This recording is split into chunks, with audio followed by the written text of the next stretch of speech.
दुनिया भर में किए जाने वाले एक नए सर्वे में इंकिशाफ हुआ है कि 89% वालिदैन दौरान सफ़र या अपने लिए कुछ फारिग वक्त निकालने के लिए बच्चों को गैजेट्स देकर उन्हें मसरूफ़ रखते हैं।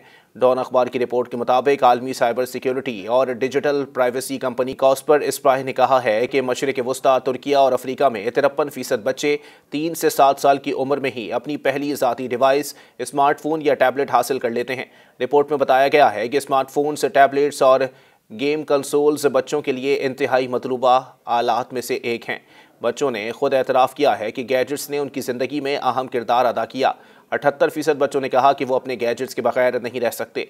रिपोर्ट में कहा गया है कि इसका मतलब ये है कि बाज़ बच्चे जो अक्सर अपनी डिवाइसेस के साथ तन्हा होते हैं, हमेशा इस बात से वाकिफ़ नहीं होते कि ऑनलाइन रहने के दौरान महफूज तरीके से कैसे बर्ताव किया जाए।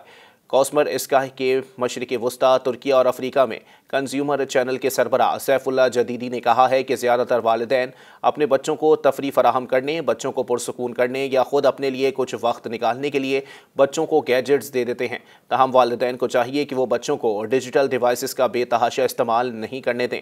वो बच्चों के डिजिटल गैजेट्स के इस्तेमाल पर नज़र रखें।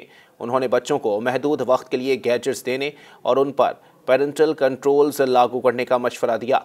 इन कंट्रोल्स के ज़रिए वालिदैन इस बात पर पाबंदी लगा सकते हैं कि उनके बच्चे किन वेबसाइट्स पर जा सकते हैं, कौन सी चीज़ें डाउनलोड कर सकते हैं या वो कौन से गेम्स खेल सकते हैं। सैफुल्लाह जदीदी ने करार दिया कि ये बच्चों पर अदम एतमाद नहीं बल्कि एक माकूल एहतियात है। मज़ीद न्यूज़ अपडेट्स और डिजिटल स्टोरीज के लिए सब्सक्राइब करें डॉन न्यूज़ पाकिस्तान।